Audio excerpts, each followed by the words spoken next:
সাম্প্রতিক সময় নির্বাচনী প্রচারণাকে কেন্দ্র করে দেশের বিভিন্ন স্থানে বিএনপি এবং এর অঙ্গ সংগঠনের নেতাকর্মীরা বা তাদের বিরুদ্ধে যে সমস্ত সহিংসতা, নারী হেনস্থা এবং আচরণবিধি লঙ্ঘনের গুরুতর অভিযোগ উঠেছে, আমরা সেগুলি আপনাদের সামনে তুলে ধরছি। কি হত্যাকাণ্ড আপনারা জানেন যে এই নির্বাচন আরম্ভ হওয়ার পরে অর্থাৎ 11 ডিসেম্বর 2025 নির্বাচনী শিডিউল ঘোষণার পরেই প্রথম হত্যাকাণ্ড হয়েছিল শরীফ ওসমান হাদি, যাকে ঢাকার রাজপথে নির্মমভাবে হত্যা করা হয়েছিল। তিনি ঢাকা 8 আসনের প্রার্থী ছিলেন। এরপরে গত 29 জানুয়ারি, আজকে থেকে 2 দিন আগে, আমাদের আরেকজন ভাই আপনারা জানেন যে শ্রীবর্দী থানা জামাত ইসলামীর উপজেলার সেক্রেটারি, তাকে বিএনপির নেতৃত্বে সন্ত্রাসীরা হামলা করেছে এবং তিনি খুব নির্মমভাবে হাসপাতালে নেওয়ার পথে তিনি মৃত্যুবরণ করেন, শাহাদাত বরণ করেন তিনি। এর সাথে তা আমাদের আর অনেকেই আহত হয়েছেন, যারা এখন হাসপাতালে আছেন। এই ঘটনাকে কেন্দ্র করে আমরা মামলা করেছি, প্রশাসনকে জানিয়েছি এবং আমরা আপনাদের সামনে এখানে প্রেস ব্রিফিং করেছিলাম, তখন বলেছিলাম।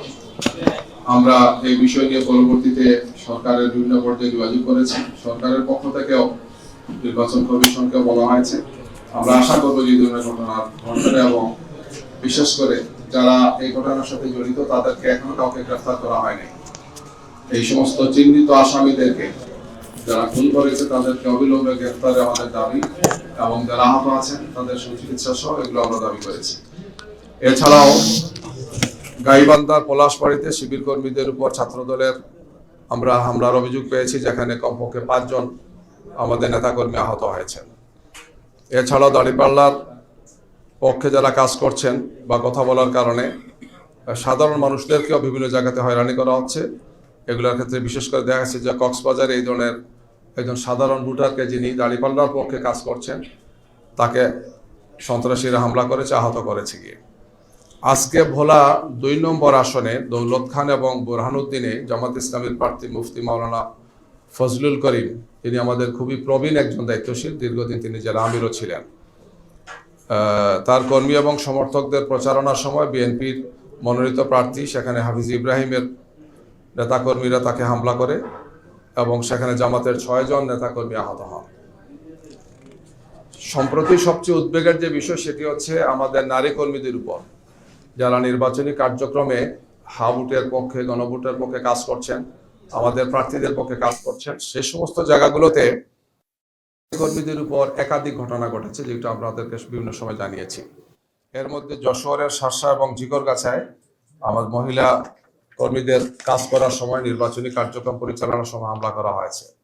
নোয়াখালীতে এই ধরনের হয়েছে যে নারীদেরকে যখন কাজ করছিলেন গোটা আমাদের নারী কর্মীরা, যে কিসের রাজনীতি করেন, ঘরে থাকবেন, বের হয়ে আসছেন কেন, আপনারা ঘরে চলে যান, এই সমস্ত কাজ করতে পারবেন না, এই ধরনের বারবার হুমকি দেওয়া হয়েছে। কুষ্টিয়াতে যুবদলের নেতারা জামাতে নারী কর্মীদের লিফলেট ছিনিয়ে নিয়েছে এবং মুফতি আমির হামজার মা, আপনারা জানেন সেখানে তিনি আমাদের নমিনি মুফতি আমির হামজা, তার মা এবং নারী কর্মীদেরকে লাঞ্ছিত করা হয়েছে। সীতাকুণ্ডতে এবং নওগাঁতে, এই 2 জায়গাতেই নির্বাচনী প্রচারণা বিএনপি নেতাদের পক্ষ থেকে অব্যাহত বাধা এবং বিভিন্ন ধরনের আমাদের কর্মী যারা কাজ করছেন, নারী কর্মী, তাদেরকে হেনস্থা করা হয়েছে। নির্বাচনী আচরণবিধি লঙ্ঘনের অনেকগুলো অভিযোগ আমাদের কাছে আসছে। এর মধ্যে হচ্ছে অর্থ বিতরণ। চট্টগ্রাম 14 আসনে বিএনপি প্রার্থীর 5 লাখ টাকা বিতরণের ভিডিও সামাজিক যোগাযোগ মাধ্যমে ভাইরাল হয়েছে। এছাড়া ঢাকা ইমাম এবং খতিবদের মধ্যেও তাদের পক্ষ থেকে অর্থ বিতরণের সুস্পষ্ট অভিযোগ পাওয়া গেছে। সোশ্যাল মিডিয়ার মাধ্যমে আমরা সেটা দেখেছিলাম।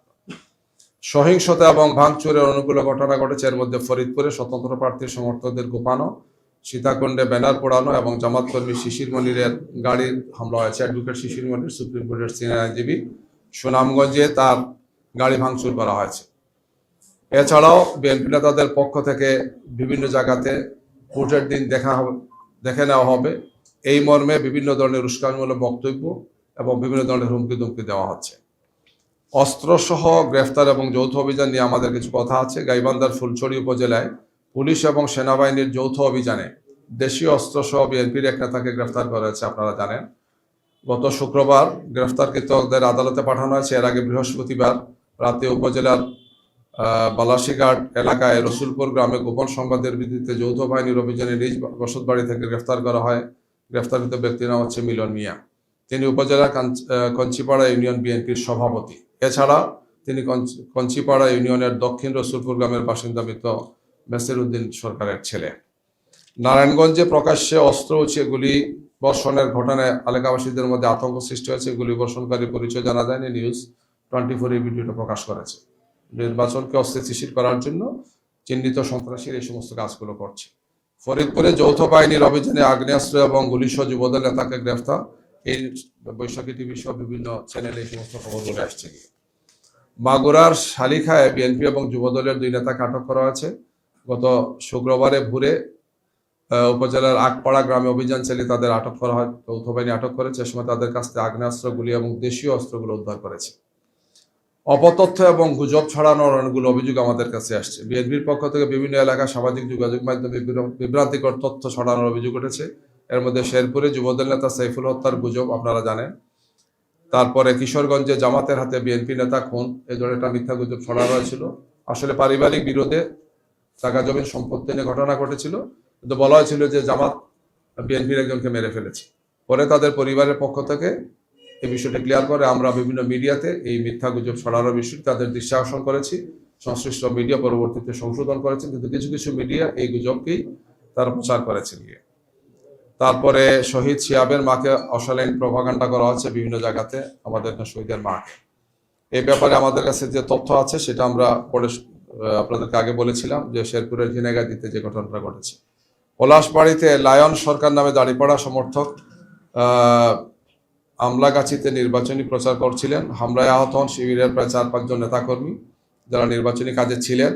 রক্তাক্ত অবস্থায় ফেসবুকে তারা লাইভ দেন। ছাত্রদলের লিটন চঞ্চল মাস্টার, লিটনের ছোট ভাই শিয়াম এই হামলার সাথে জড়িত। আমরা পরবর্তীতে জেনেছি হামলাকারীদের পরিচয়। চুয়াডাঙ্গা দাঁড়িপাল্লার পক্ষে কথা বলে আবু তালেব নামে এক ভিক্ষুককে মেরে আহত করার অভিযোগ পাওয়া গেছে। সদর থানায় তারা অভিযোগ করেছে। এছাড়া জামাতের শান্তিপূর্ণ গণসংযোগ চলাকালে কক্সবাজারে হারবাং যুবদল নেতা শাহেদের নেতৃত্বে এই হামলা হয়েছে গিয়ে স্থানীয় news portal the daily Chattala এর ভিডিও প্রকাশিত হয়। 30 জানুয়ারি শুক্রবার বিকাল 4টায় হারবাং ইউনিয়নের 2 নং ওয়ার্ডে জামাতের সভাপতি আব্দুর রহিমের নেতৃত্বে একটি হাউস ক্যাম্পেইন বের করা হয়। এ সময় স্থানীয় যুবদল নেতা শাহেদের নেতৃত্বে অশালীন ভাষায় গালিগালাজ করে কর্মসূচিতে বাধা দেয় এবং জামাতের কর্মীদের দিকে তেড়ে আসে। এ সময় তাদের হামলায় একজন সাধারণ ভোটার আহত হন। পরিস্থিতি উত্তপ্ত উঠলে স্থানীয়রা এগিয়ে এসে যুবদল নেতা শাহেদকে ঘটনাস্থল থেকে সরিয়ে দেন। পরে এলাকাবাসী হস্তক্ষেপে পরিস্থিতি শান্ত হয়। যশোরের শার্শা এবং জিগরগাছে বিএনপির পক্ষ থেকে একাধিক নারীকে হেনস্থার ঘটনা ঘটেছে। স্থানীয় পোর্টাল নিউজ শার্শার সোশ্যাল মিডিয়া পেজে শার্শায় নারী হেনস্থার একটি ভিডিও প্রচারিত হয়। নিজামপুর ইউনিয়নে এই ঘটনাটা ঘটেছিল। এর আগে 25 জানুয়ারি ঝিগরগাছায় পৌরসভায় 5 নং ওয়ার্ড কীর্তিপুর গ্রামে হামলা হয়। সেখানে উপজেলা জামাতের নেত্রী শিখা খাতুন আহত হন। নারীদের উপর একাধিক ঘটনা ঘটছে এবং বারবার ঘটছে বিভিন্ন জায়গাগুলোতে। এছাড়া সম্প্রতি নোয়াখালীতে নারী হেনস্থার একটি ভিডিও ভাইরাল হয়েছে। উক্ত নারী জামাত ইসলামী নোয়াখালীর সোনাইমুড়ি উপজেলার কর্মী। তিনি সাংগঠনিক কাছে এসে বাসায় ফিরছিলেন। এ সময় রাস্তায় সোনাইমুড়ি পৌরসভার 8 নং ওয়ার্ড বিএনপির সেক্রেটারি মোশাররফ হোসেনের নেতৃত্বে পথরোধ করে তাকে হেনস্থা করা হয়। তাকে শারীরিকভাবে লাঞ্ছিত করা হয়, অপবাদ দিয়ে গালিগালাজ করা হয় এবং বলা হয় মহিলাদের কিসের রাজনীতি, আপনার ঘরে ফিরে যান। কুষ্টিয়া 3 সদর আসনে জামাত ইসলামের প্রার্থী মুফতি আমির হামজার মাকে ভোট চাইতে যাওয়ার সময় তাকে অপমান এবং লাঞ্ছনা করার অভিযোগ উঠেছে। বৃহস্পতিবার বেলা 11টার দিকে কুষ্টিয়া সদর উপজেলায় আইলছাড়া ইউনিয়নের বাস্কব্রিজ এলাকায় এ ঘটনা ঘটে বলে অভিযোগ আমরা পেয়েছি। যুবদল নেতা নাসিরের নেতৃত্বে কয়েকজন ব্যক্তি তাকে বাধা দেন। এ সময় নারী কর্মীদের কাছ থেকে ভ্যানিটি ব্যাগ এবং লিফলেট ছিনিয়ে নেওয়া হয়। এছাড়া নওগাঁ 4 আসনে মান্দা উপজেলায় একই ধরনের ঘটনা ঘটেছে। এছাড়া সীতাকুণ্ডেও অন্তত 5টি হেনস্থার ঘটনা, নারীদের ঘটনা ঘটেছে, যা স্থানীয় সংগঠনগুলো সংবাদ মাধ্যমে দিয়েছে, আপনারা দেখেছেন। দৈনিক আজাদী পোর্টালে প্রকাশিত একটি ভিডিওতে দেখা যায় চট্টগ্রাম 14 আসনের প্রার্থী জসিমউদ্দিন প্রকাশ্যে ভিডিও করে 5 লাখ টাকা দিয়ে একটি প্রতিষ্ঠানে দেওয়ার প্রচারণা চালিয়েছে, যেটা আচরণের বিধি সুস্পষ্ট লঙ্ঘন বিএনপির। এছাড়াও আমরা বিভিন্ন মাধ্যমে দেখেছি যে ইমাম এবং খতিবদের কাছে বিএনপির পক্ষ থেকে আর্থিক সহযোগিতা এবং বিভিন্ন ধরনের উপঢৌকন পাঠানো হচ্ছে, যেগুলো আচরণবিধির লঙ্ঘন। এইভাবে গত কয়েকদিনে অনেক জায়গাতেই নারীদেরকে হেনস্থা করা, নাজেহাল করা, নারী কর্মীরা যাতে ফুটে বেরোতে না পারে তাদের হুমকি ধুমকি দেওয়ার ঘটনা একটার পর একটা ঘটে যাচ্ছে। তো আমরা তাৎক্ষণিকভাবে এই সমস্ত ঘটনাগুলো স্থানীয় প্রশাসনকে জানিয়েছি এবং সেখানে বিচারের দায়িত্বে যারা আছেন, বিশেষ করে ম্যাজিস্ট্রেট সহ যারা আছেন, আমরা তাদেরকে অবহিত করেছি। নির্বাচন কমিশনকেও আমরা এগুলো অবহিত করেছি আগে। আগামীকালকেও আমরা নির্বাচন কমিশনে আমাদের একটা ডেলিগেশন যাবেন বেলা 3টার সময়। যে ডেলিগেশনে আমাদের কেন্দ্রীয় নারী সংগঠনের নেতৃবৃন্দ থাকবেন। আমরা সেখানে এই সমস্ত বিষয় আরও বিস্তারিতভাবে নির্বাচন কমিশনকে অবহিত করব। আর আমরা আশা করছি যে একটার পর একটা এই ধরনের ঘটনায় নির্বাচন কমিশনের পক্ষ থেকে, আইন শৃঙ্খলা বাহিনীর পক্ষ থেকে, সরকারের পক্ষ থেকে দায়িত্বশীল ভূমিকা তারা পালন করবেন। আমরা একটি সুন্দর শান্তিপূর্ণ নির্বাচন আশা করছি, যেখানে জনগণ তাদের ভোটাধিকার প্রয়োগের জন্য একটি অনুকূল পরিবেশ পাবে। আমাদের সে মনে হচ্ছে যে একটা দল পরিস্থিতি উত্তপ্ত করছে, একটার পর একটা এই ধরনের আতঙ্কজনক পরিস্থিতি তৈরি করে, সাধারণ ভোটারদের মধ্যে আতঙ্ক তৈরি করে তারা যাতে ভোট কেন্দ্রে না আসেন, এই ধরনের একটা অপপ্রয়াস তারা চালাচ্ছেন। আমরা তাদেরকে দৃষ্টি আকর্ষণ করতে চাই, সরকার এবং নির্বাচন কমিশনকে বলতে চাই যে অতীতে ফেসিবাদ যে কাজগুলো করেছে, আগামীতে যাতে কেউ এই কাজটা না করে, নিজেদের ফেসিবাদের তকমা যাতে তারা নিজেদের জন্য যাতে তারা বাছাই করে না আনে, সেটা আমাদের প্রত্যাশা থাকবে গিয়ে। আমরা সবসময় শান্তিপূর্ণ নির্বাচনের পক্ষে, শান্তিপূর্ণ পরিবেশের পক্ষে, আমরা সন্ত্রাসের বিপক্ষে। আমরা আইনের শাসন মেনে আমরা আমাদের নীতি এবং পদ্ধতি এবং আমাদের আদর্শ, আমাদের কর্মসূচি, আমাদের কর্মনীতি মানুষের সামনে উপস্থাপন করছি। আমরা সাংবাদিক বন্ধুদের মাধ্যমে দেশবাসীকে জানাতে চাই যে আগামীর বাংলাদেশে কোনো ফেসিবাদের ঠাঁই হবে না, স্বৈরশাসকের ঠাঁই হবে না। যারা নারীকে হেনস্থা করেন, যারা চাঁদাবাজি করেন, যারা বিভিন্ন ধরনের আচরণবিধি ভঙ্গ করছেন রিপিটেডলি, তাদেরকে আমরা জনগণের সামনেই তাদের মুখোশ উন্মোচন করতে চাই। আমরা আপনাদের মাধ্যমে এই কথাগুলো জাতির সামনে উপস্থাপনের অনুরোধ জানাচ্ছি। সবাইকে ধন্যবাদ। আমরা আজকে যাদের নাম বললাম বা যে ঘটনাগুলো বললাম, ঘটনার সময়, স্থান, সংগ্রহ করেছি, আমরা সব তথ্যগুলো সংগ্রহ করছি। আগামীকালকে আমরা ইসিতে এইটার একটা স্মারকলিপি দেবো, সেখানে আর একটু বিস্তারিত দেবো আগের ঘটনাগুলো সব ঘটে আসে। আর আমরা তাৎক্ষণিকভাবে এই ঘটনাগুলো সংশ্লিষ্ট আসনের নির্বাচনী দায়িত্বে যারা আছেন, রিটার্নিং অফিসার বা সব রিটার্নিং অফিসার যারা আছেন এবং এর পাশাপাশি আইন শৃঙ্খলার জন্য যারা দায়িত্বে আছেন তাদেরকে জানিয়েছি। ইলেকটোরাল কমিটি আছেন, আমরা তাদেরকে জানিয়েছি এবং এই সবগুলো তথ্য উপাত্ত আমরা স্থানীয়ভাবে সাংবাদিকদেরকে অবহিত করেছি। আর তার পুরো একটা রেকর্ড আমরা নির্বাচন কমিশনে আমরা জমা দিয়েছি। কালকে আমরা বাকিটা জমা দেব। আমরা এখানে আপনাদেরকে ব্রিফ করেছিলাম, পরে আমাদের একটা রাজনৈতিক কর্মসূচি বিক্ষোভ মিছিল করেছিলাম, জানাজাতে আমরা অংশগ্রহণ করেছিলাম, আপনারা জানেন। আমরা বলেছিলাম যে এর সাথে যারা সংশ্লিষ্ট তাদের ব্যাপারে বিধি অনুযায়ী ব্যবস্থা নেওয়া হোক। সরকারের পক্ষ থেকে, নির্বাচন কমিশনের পক্ষ থেকে টিএনও এবং ওসিকে প্রত্যাহারের কথা তারা বলেছেন। আরেকটি বিষয় ছিল যে যারা খুন করেছে, দৃশ্যমান এই হামলা এবং খুনের সাথে জড়িত, তাদেরকে চেনা যাচ্ছে। চেনার জন্য ডকুমেন্টের প্রচুর সুযোগ সেখানে ছিল, কিন্তু এখনো কোনো খুনিকে গ্রেফতার করা হয় নাই। তো আমরা জোর দাবি জানাচ্ছি যে এই সমস্ত চিহ্নিত খুনিদেরকে যদি গ্রেফতার করা না হয়, যে অস্ত্র দিয়ে তারা এই কাজটা করেছে সেগুলো যদি উদ্ধার না হয়, তাহলে জনমনে আতঙ্ক থাকবে। নির্বাচনের সুষ্ঠু সুন্দর পরিবেশ মারাত্মকভাবে বিঘ্নিত হবে এবং অবিলম্বে সেই খুনিদেরকে গ্রেফতার করে প্রশাসনকে, সরকারকে, নির্বাচন কমিশনকে প্রমাণ করতে হবে যে একটি সুন্দর, সুষ্ঠু, শান্তিপূর্ণ নির্বাচনের জন্য তারা যে প্রতিশ্রুতিবদ্ধ। আমরা সেটা প্রত্যাশা করব।